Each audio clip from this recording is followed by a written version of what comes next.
In terms of the fourth quarter, they had all but one of their buckets was inside the paint. Was that them just being able to get into the paint and get whatever they want because of that point of attack defense like you were talking about? Yeah, they had that and 9 free throws. The Indiana Fever were absolutely unstoppable. They just blew past Paige Buchers and the Dallas Wings with ease. Then they dominated the Minnesota Lynx to claim their first ever Commissioner's Cup championship. After that, they completely dismantled A'ja Wilson and the Las Vegas Aces. That's 3 straight wins in a row. The energy was sky high, and everyone expected them to cruise through the Los Angeles Sparks next. Even without Caitlin Clark on the floor, the Sparks, after all, are one of the worst teams in the entire WNBA. But what happened next will seriously make your blood boil. The referees handed down calls so questionable and inconsistent that Stephanie White could only sum it up in 5 words that exposed everything that's wrong with this league right now. We want to hear your thoughts on WNBA officiating, so drop your opinions in the comments below. Now, let's get into the details. We should have won this game, no doubt. The officiating was all over the place, especially in the second half. And I've got all the proof coming up. The Fever stepped onto the court without their biggest star, Caitlin Clark, who was sidelined due to a left groin injury. This was her 5th game in a row on the bench. The team's entire offensive rhythm depends on Clark's unmatched playmaking skills. Without her incredible court vision, Finding out this morning that we probably need to hold out again today. It really is a day-to-day thing, and I think for us, making sure that we're prioritizing her long-term health and wellness. It's anybody who's had some of these types of injuries understand that sometimes it's a process. She's a quick healer, and she's been doing everything that she can to get back on the floor. So we just want to make sure that we're hypersensitive to the big picture. In scoring threat, the Fever looked like a completely different squad. The chemistry just wasn't there, and the impact was clear from tip-off to the final buzzer. But that's not the whole story. Darius Dantas was off representing her country in the FIBA Americas tournament. Her absence forced the Fever to completely reshuffle their rotations. Losing her meant they were without another key piece, someone who adds both size and experience off the bench. Then, just when it couldn't get worse, news broke that Dana Bonner had quit the team altogether. That's 3 critical players gone in a single, devastating hit. Now here's where it gets really interesting. Even with those losses, the Fever were still the heavy favorites to win. ESPN's matchup predictor gave them a 72.9% chance of taking the game. MGM had the Fever favored by 6.5 points. On paper, it looked like the remaining talent should have had no problem handling the Sparks. The logic was straightforward. The Sparks are honestly one of the worst teams in the entire WNBA. They've been struggling all season long. Meanwhile, the Fever had just come off that incredible 3-game winning streak. Aaliyah Boston was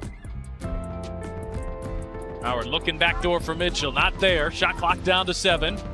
McDonald feed inside, and it's Howard for 2. It's good recognition. Playing at an absolutely phenomenal level. Kelsey Mitchell was stepping up big time as a leader on and off the court. The team chemistry looked rock solid during those dominant performances. Everything seemed lined up for the Fever to roll through the Sparks without breaking a sweat. But beneath the surface, something was clearly off. The Fever's pace slowed down drastically without Caitlin Clark on the floor. The team wasn't moving the ball with the same energy or precision. Aaliyah Boston wasn't getting enough touches to dominate in the paint like she normally does. The offense that ran so smoothly with Clark calling the shots started to break apart. Even though the Fever still had multiple all-star level players, the chemistry that made them click was missing. The Sparks, on the other hand, were fighting hard just to stay in the game. How could Indiana, with all their talent, possibly lose to one of the worst teams in the league? It didn't make sense. But then you see it, Breanna Stewart, A'ja Wilson, they get all the calls. Touch fouls, questionable whistles, anything to sway the momentum. Meanwhile, Aaliyah Boston, arguably the best center in the WNBA, gets called for nearly every touch foul and ends up in foul trouble all season long, still putting up MVP caliber numbers despite it all. And what about Caitlin Clark? Have you ever seen her get a phantom touch foul called on her? No. The physicality she faces in the league is a whole different story compared to others. For everyone else, it seems like the refs let up on the whistles. But when it comes to Clark's teammates, foul after foul is called, changing the game's flow. The expectations were sky high that raw talent would carry the Fever through. They had proven they could win big games, and the Sparks were supposed to be an easy win. But that perfect storm of missing pieces created the exact conditions for disaster. The strong team chemistry we saw during the winning streak was built around Clark's leadership. Without her organizing the offense, cracks began to show. Role players who usually thrived in their defined roles suddenly had to take on more responsibility. The pressure mounted, and with all these handicaps weighing them down, the game quickly slipped away. On the sidelines, coaches were asked about what it takes to build consistency. It's about high attention to personnel. One coach said, "You don't get much practice time, so knowing who's on the floor, what sets to run, what you're willing to give up attention to detail is key." Despite the struggles, 3 players refused to let the Fever collapse. Aaliyah Boston absolutely dominated the paint all night, finishing with 23 points and 12 rebounds in a performance that should have won the game. Look at what happened to Sophie Cunningham. She was literally grabbed around the neckhand. Instead of calling a foul, the refs called it a jump ball. And then, moments later, they threw her down again. The controversial calls kept piling up in the final minutes, right? When the game was on the line, you could see the frustration boiling over on the court. These players were giving everything they had. Boston was dominating at an elite level. Mitchell was sinking shots that should have sealed the win.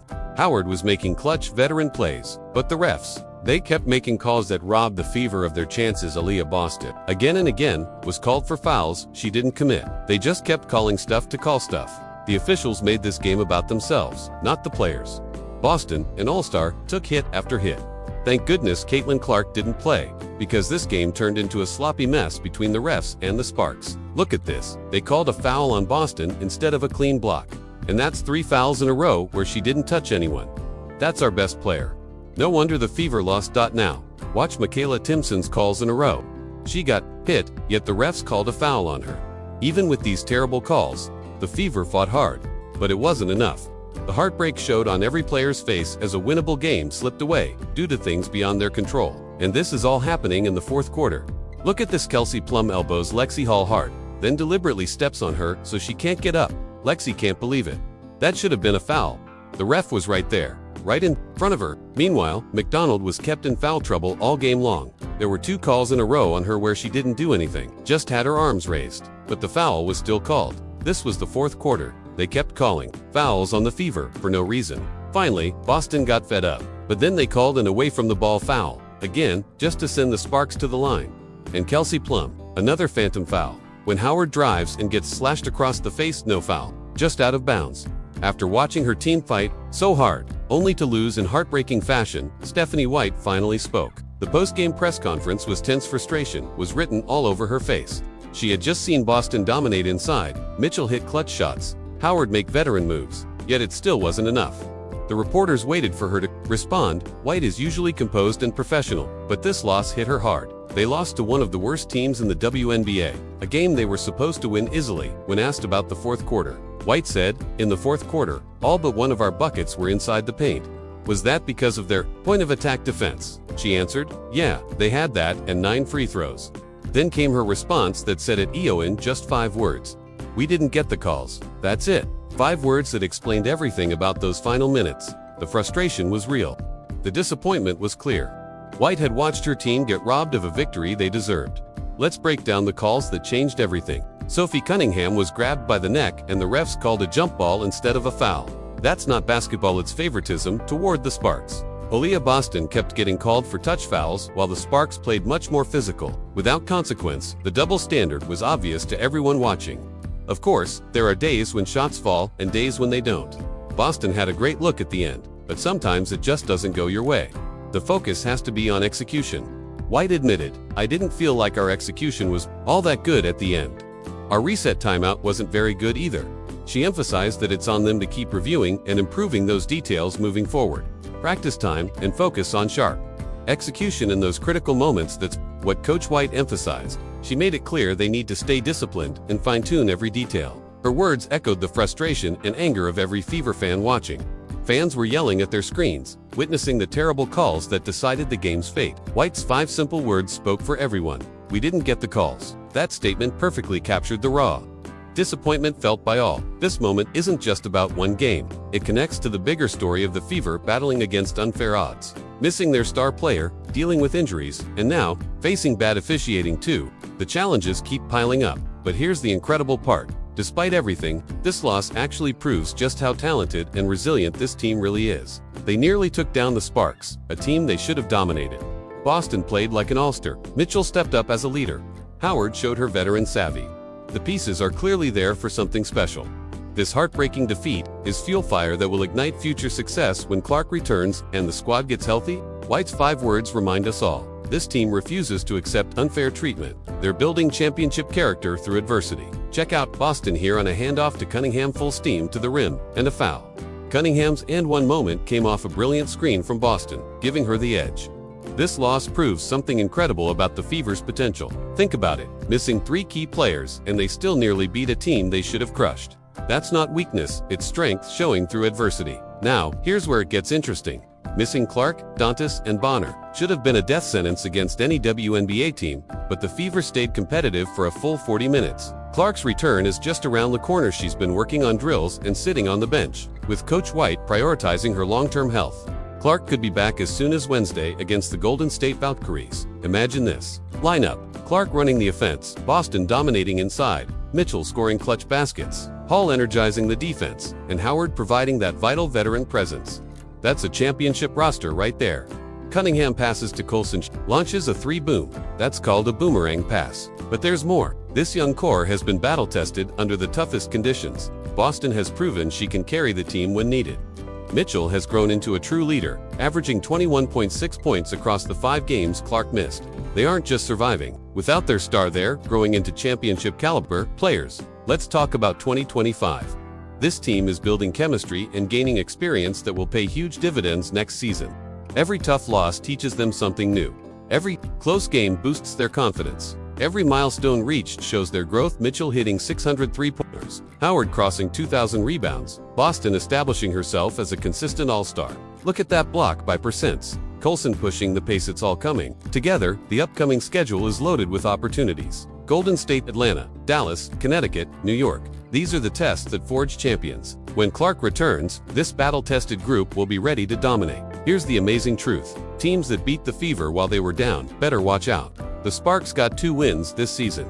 Other teams took advantage of injuries and roster changes. But when this team is healthy, they will never forget every bad call, every slight, every team that tried to knock them down. This pain is creating championship character. The frustration is turning into hunger. The adversity is forging the mental toughness they'll need in playoff battles when everything's on the line. This heartbreaking loss actually proves that Fever's true championship potential when they're fully healthy. Stay loyal to this. Team Clark's return is coming soon. The Fever are projected to be playoff contenders, with a real chance at a top 4 seed. This young core has been battle-tested through it all.